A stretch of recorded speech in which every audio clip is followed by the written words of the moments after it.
Hello. So I want to make this video. This is going to be the spot in my yard where, quote, the Moringa tree grows. A lot of you, when you were younger or even maybe as adults, read the book where the red fern grows.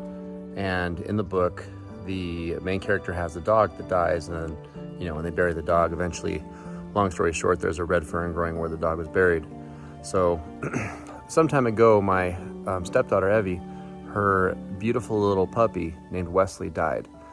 And earlier this year, I was planting moringa, and I got this idea. I was like, hey, why don't I plant a bunch of moringas everywhere? And then I planted a few around the area where we buried the dog. And my hope is that one of those seeds would take, and then we get a nice tree going. And it just so happens that we got like 3 that are growing. So I'm probably gonna keep the biggest one. And as you can see, this is the fastest growing moringa I've ever seen. So this thing's about 15 feet tall now, maybe 16 feet tall. I'm not sure.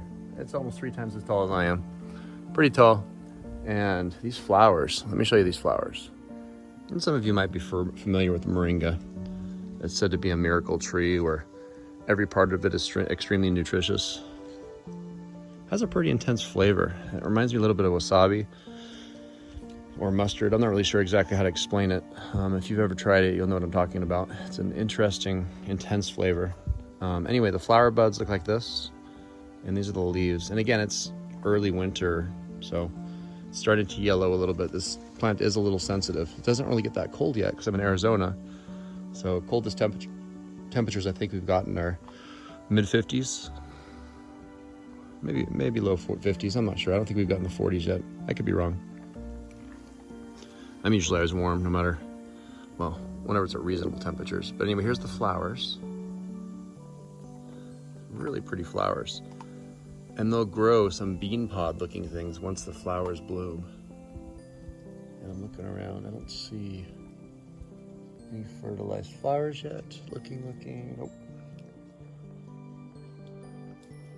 It's a very subtle smell, but it's amazing. The smell of these flowers. And there's a bunch of them. And I'm surprised because, like I said, I just planted this thing like 6 or 7 months ago. And I had no idea moringa would grow this fast. This is amazing. I looked online and people say it takes a couple years for these things to flower. And obviously that's not the case for Arizona. Apparently they flower the first year. I have yet to see any fruit, any pods. And some people really enjoy eating the pods. I've never tried them. I've only tried eating the leaves.